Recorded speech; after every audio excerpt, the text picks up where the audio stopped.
My name's Steve House. I live in Blaine County, Watonga, Oklahoma. Quite a few years back, we got concerned about a lot of things in our farming operation.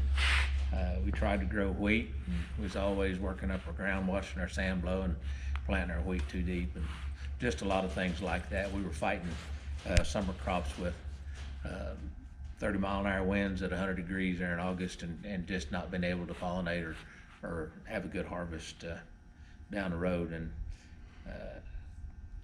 not being able to figure out a way to fix that. And through the years, I did get interested in conservation and cover crops, and we've been no-tilling now for some places at least 20 years, and trying to figure out how that works, and with the cost of planting crops and the cost of fertilizers and ways to market our crops. Those things all being considered, the no-till's worked out very well. Over the last few years, we've probably some of the things that have concerned me through that is my age and the weeds, and both of those things seem like they're increasing, and there's not a hell of a lot I can do about it.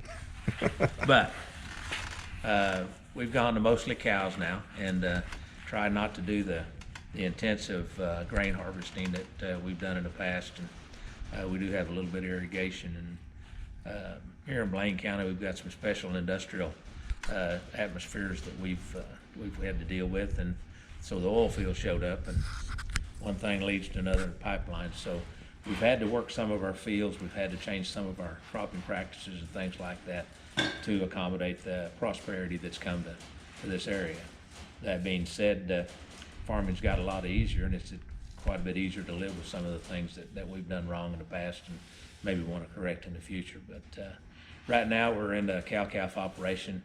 We've got about 200 cows, and we try to save back our heifers and raise a little bit better marketable calf to deal with the little opportunities that we have through certified Angus beef, no implants, and no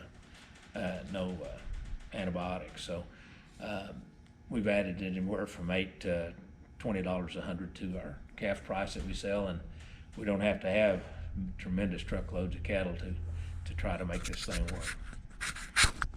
We've gone mostly because of the weeds and the oil field that has showed up, like I say, as pipelines, things like that. So we're fighting weeds, the weeds that we can't kill through some of our normal practices that we've had in the past. We've gone to, instead of trying to plant some of the cover crops, we've gone strictly to a summer-based crabgrass operation behind our wheat, and different ways of grazing out, and so we're about 200 acres of wheat that we harvest, and we're about 100 acres of alfalfa, and the rest of it is in Bermuda grass and crabgrass, things like that. We did have to work up a quarter section of land this year, and that's been into no-till for, gosh, at least over 15 years or more. And the structure of that soil, from being in cover crops and no-till, it's amazing how that soil turned back into soil and not into sand. And so the future is I think some type of no-till, some type of cover crop, some type of financial operation that will make you be sustainable in the future. And Talk a little bit about your grazing program that you do with your cattle, Steve. I know you guys a few years ago were in the North Canadian River 319 program and did some things on some of your pasture land. How's that worked out over the years?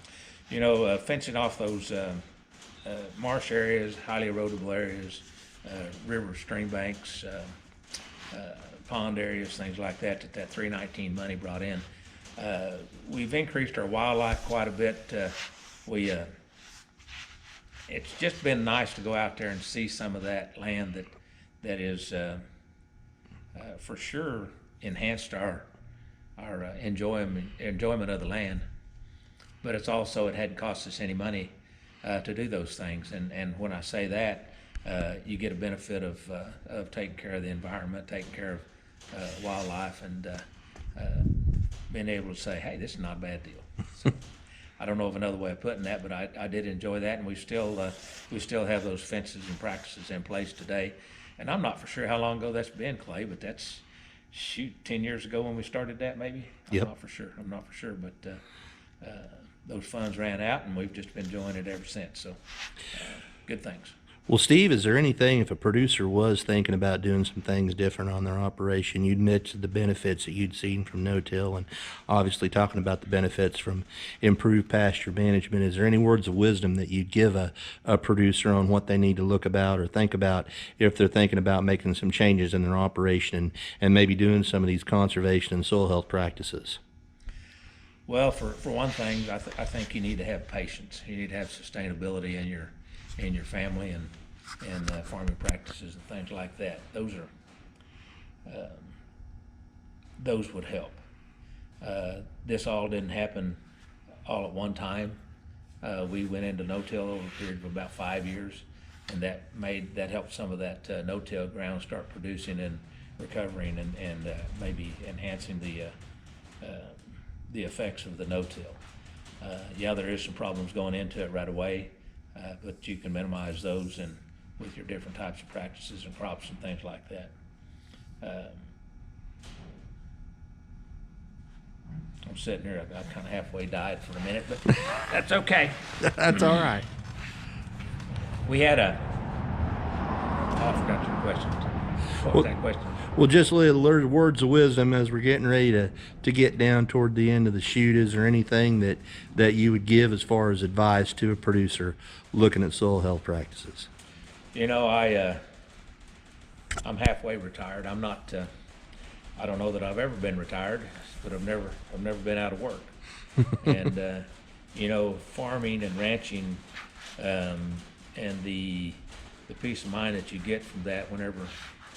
If you're not worrying about the really hard problems like family problems and money problems and interest and things like that, those are everyday problems that you have, and if you can just eliminate the fact that your sand's not blowing in the bar ditch and you don't have to worry about that real intense heat or the really big flooding rains that tear up everything, there's a peace of mind to that has longevity to it, and will help your soul and help your profit and bottom line.